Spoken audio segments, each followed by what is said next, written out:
Hello everyone, my name is Maureen Curran-Dorsano, and my role in the DLIL licensure program is to guide students in the process of turning traditional L1 lessons into DLI lessons. That is, lessons that integrate both language and content. I'd like to share a couple examples. The first one is a second grade lesson from Everyday Math that you may recognize. And the task is simply find the rule and fill in the box. So the first thing I do with something like this is to ask students, what language do your students need to accomplish this task? And the answer, of course, is none. So we need to look at this problem and think about what we can do to support the content learning, but also to integrate language objectives. The first thing to do then is to change the individual paper-pencil activity to an oral partner activity. So our new task is find each rule, explain the rule to a partner, and here we're going to add a language objective using il faut, followed by ajouter or soustraire.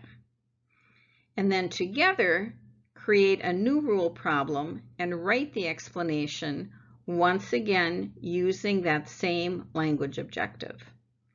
And in so doing, we have turned a paper-pencil activity into one that is introducing new language and providing students with ample opportunity to practice that new language objective.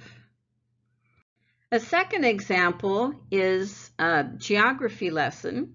This was actually a formative assessment that a teacher gave me, and the task was simply label each landmark. Again, there's no language required in this activity, so we are going to turn this paper-pencil activity into the game Who Am I?, which they play with a partner, and we're going to add, using cardinal directions, to describe the location of each landmark. And we're going to do this with an infogap activity, which you may be familiar with. So student A and student B each have a map, but they have different landmarks that have been whited out, and they have to describe to each other each of the landmarks so that they can fill out their map. Now this is quite straightforward in English: east of the mountains, west of the river, northeast of the pond.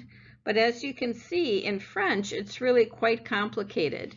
They have a very academic language phrase, je me situe, which they don't normally use, I am located.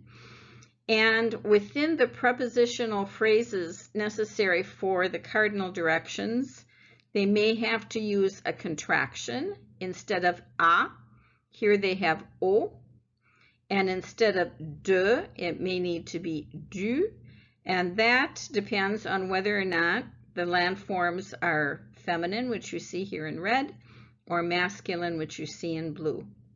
So with this one activity, you've integrated a lot of very useful language that will be used not only in this geography lesson, but the use of prepositions and contractions is something that is used over and over again. So these are two examples of transforming an L1 lesson into a DLI lesson.